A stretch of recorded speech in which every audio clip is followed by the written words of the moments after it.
Mesdames, Mesdemoiselles et Messieurs, bonjour. Soyez les bienvenus sur notre chaîne de télévision YouTube, la GMTV, la chaîne du Penser Autrement. Aujourd'hui, nous allons parler d'un thème très important. Faut-il des plans de relance dans la zone de l'UEMOA? Bonjour, M. Gueye. Bonjour, chère madame. M. Gueye, beaucoup d'économistes et de penseurs parlent de plans de relance dans la zone de l'UEMOA. Qu'en pensez-vous? Je vous remercie beaucoup, chère madame, pour cette question importante que vous venez de poser. Effectivement, le comité de politique monétaire de la Banque centrale des États de l'Afrique de l'Ouest vient de sortir un rapport dans lequel il est inscrit que la croissance devrait s'élever en 2020 à 2,6%. Contre 6,8% en 2019. Donc c'est une baisse drastique. Mais moi je suis de ceux-là qui pensent que la BCEAO est encore très optimiste, puisque la crise, vu ses effets sur la psychologie des agents économiques, mais également sur les différents secteurs de l'économie, mais aussi l'impact sur notre croissance et également surtout nos relations commerciales avec l'extérieur. Je pense que la réalité est largement sous-estimée. Alors, je pense qu'aujourd'hui, beaucoup de décideurs, comme vous l'avez rappelé tout à l'heure, qui pensent qu'il faut des plans de relance, je pense qu'il se trompe à mon humble avis. Ah bon? Oui, il se trompe à mon humble avis parce que tout simplement pour au moins 2 à 3 raisons, voire 4. La première raison, c'est que notre structure de commerce extérieur avec des pays comme la Chine et l'Europe est telle que tout ce qui touche ces pays-là, bien entendu, nous touche. Or, aujourd'hui, l'analyse de la structure de notre commerce extérieur montre qu'avec la Chine et l'Europe, nous sommes à 66% de nos exportations en gros et 77% de nos importations. Donc, tout ce qui touche ces pays-là, bien entendu, par ricochet, nous touche. Or, ces pays-là sont frappés par la pandémie. Ça, c'est le premier élément. Le deuxième élément, c'est que lorsqu'on voit également nos contraintes budgétaires, alors on se rend compte qu'il y aura forcément des moins-values budgétaires cette année. Et comme vous le savez également, les États étaient obligés de faire face à des mesures nouvelles, surtout pour faire face à certaines dépenses sociales, notamment au niveau de la santé, qui n'étaient pas prévues. Alors, donc, ces deux effets vont forcément créer ce qu'on appelle en économie des effets d'éviction, parce que de nombreux projets qui étaient aujourd'hui en cours de réalisation, notamment dans les infrastructures, pourront difficilement être terminés et pourront être poursuivis avec satisfaction. Alors, l'autre chose, c'est que le secteur privé, comme vous le savez, des fois travaille sur la base de la commande publique. Et s'il y a des arriérés, ça peut ne pas permettre vraiment de relancer l'investissement, mais également la consommation. Donc ça, c'est le deuxième point qui fait que je ne pense pas du tout au plan de relance. Alors le troisième point, il est relatif à la consommation, parce que comme vous le savez, nos États, nos ménages ont eu énormément de difficultés. Le chômage s'est exacerbé dans nos pays. Et puis, beaucoup d'entreprises également ont fermé. Alors, si j'ajoute à ça que, en ce qui concerne la consommation, malheureusement, aujourd'hui, le secteur informel qui représente 38%, figurez-vous, de notre tissu économique, selon le FMI, donc pour l'Afrique au sud du Sahara. Les situations de confinement ont été telles que il sera très difficile, vu le fait que beaucoup n'ont pas travaillé de revigorer là aussi le pouvoir d'achat. Donc tous ces effets auront forcément des impacts négatifs sur la consommation.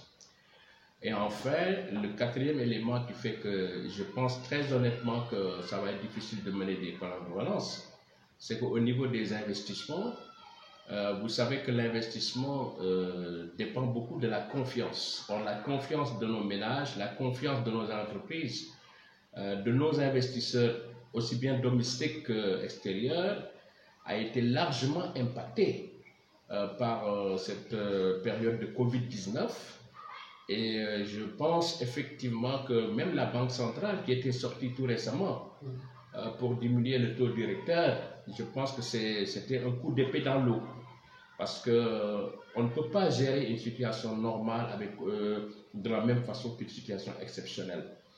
Je pense honnêtement que vu le fait que le potentiel d'investissement est assez limité, vu également le fait que les banques ont une aversion par rapport à la distribution du crédit, je ne pense pas que la mesure consistant à faire baisser les taux soit vraiment une mesure capable de relancer les économies. La Banque centrale aurait pu, à mon avis, beaucoup insister sur des solutions nouvelles, novatrices, par exemple, qui consisteraient à, encore une fois, sortir temporairement du dogme de la lutte contre l'inflation pour mener des actions hardies de financement de nos économies. Donc l'ensemble vraiment de ces mesures, chère madame, font que je ne pense pas beaucoup réellement à des politiques de relance dans la zone UEMOA. Monsieur Gueye, quel type de politique économique préconisez-vous dans cette période de Covid-19? Alors, je vous remercie beaucoup parce que c'est vrai que si je dis que je ne suis pas d'accord avec beaucoup d'économistes et de décideurs sur les politiques de relance qu'ils sont en train de concocter, bien entendu, ça veut dire que je ne suis pas également d'accord avec les États, parce que vous savez, les États sont tous en train de mener des plans de relance. Pour moi, vous savez, en économie, il y a ce qu'on appelle des politiques économiques de stop and go. Moi, je ne pense pas qu'il faille aller vers le go. Le go, c'est-à-dire la relance. Mais je pense qu'il faut aller vers des politiques de stop, des politiques de rigueur. Alors, pourquoi je le dis? Parce qu'aujourd'hui, dans cette période, nous devons réaliser des économies. Il faut des plans de rigueur. Je ne dirais pas des plans d'austérité, mais des plans de rigueur. Il faut revoir la dépense publique. Il faut refaire des arbitrages. Pourquoi pas introduire des lois de finances rectificatives au niveau des assemblées nationales, de manière à pouvoir revoir encore les dépenses par rapport aux priorités. Et je suis de ceux qui pensent également qu'il faudrait renforcer aussi bien les contrôles de gestion dans nos États que les contrôles également internes pour pouvoir rendre beaucoup plus efficace la dépense publique. Il faut peut-être désinvestir aussi, pourquoi pas, vendre des actifs. Monsieur Gueye, est-ce que cela est possible dans nos pays africains? Tout à fait. Vu la manière dont nos États fonctionnent. Tout à fait. Je pense que ça doit être possible si on décide d'y aller avec un peu de volonté politique. Mais je conviens avec vous que ça va être extrêmement difficile parce que vous savez, nos États tournent sur la base de logiques souvent qui ne sont pas économiques. Mais je voudrais d'ailleurs, sur ce plan-là, dire également qu'il faut revoir les institutions, les redimensionner pour qu'on n'ait plus des institutions budgétivores inefficaces qui ne puissent pas donner vraiment tout ce dont nous voulons. Parce qu'à la place, on préfère augmenter les salaires, on préfère également faire face à des dépenses qui ne sont pas prioritaires. Mais j'ajoute à cela que ce qui est très important, c'est qu'il faut renégocier la dette, chère madame. Parce que vous voyez, aujourd'hui, on pense beaucoup à alléger la dette. Mais moi, j'ai une proposition simple que je fais. Moi, je souhaiterais que les négociations qui seront menées dans le cadre de cette renégociation de la dette puissent reposer sur 4 paramètres fondamentaux. C'est d'abord, tout à fait, c'est d'abord de faire en sorte que les pénalités et les intérêts de retard puissent être reconvertis, puissent être abandonnés complètement, donc annulés pour les États. C'est faire en sorte que les intérêts normaux puissent être convertis en actions au niveau des sociétés publiques. pour permettre donc à ces institutions d'améliorer la gouvernance de ces sociétés publiques. Maintenant, c'est également de rééchelonner le principal sur des durées très longues. Et enfin, c'est de renégocier un peu les taux d'intérêt à la baisse. Si je dis les taux d'intérêt, c'est surtout les taux d'intérêt vraiment sur les prêts qui ne sont pas concessionnels.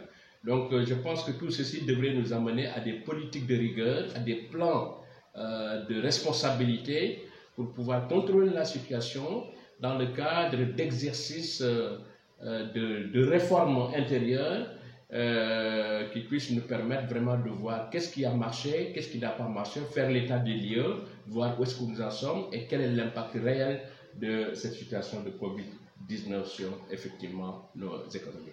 Mais M. Gueye, vous ne croyez pas du tout à la relance? Eh bien, madame, je suis très content parce que je vois que vous me poussez à croire à la relance.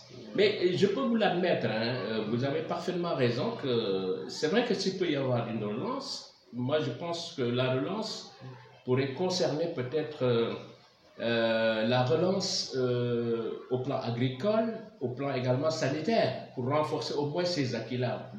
Et cela dans une perspective de suffisance alimentaire et de sécurité alimentaire. Et je pense également que cette relance pourrait concerner peut-être la relance du commerce intra-régional. Parce que figurez-vous, aujourd'hui, ce commerce, il est trop faible. Il tourne autour de 24-25% entre les pays africains, entre l'UEMOA et les pays africains. C'est trop faible.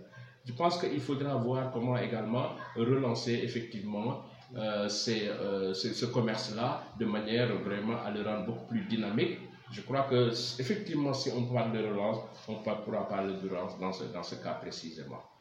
Merci beaucoup, M. Gueye. Comme je le dis à chaque fois, votre réponses ont été très pertinentes. Mesdames, Mesdemoiselles et Messieurs, nous arrivons à la fin de cette émission, mais nous vous donnons rendez-vous à très bientôt sur votre chaîne de télévision YouTube, la GMTV, la chaîne du Penser Autrement. Ne quittez pas parce que la version en Wolof arrive.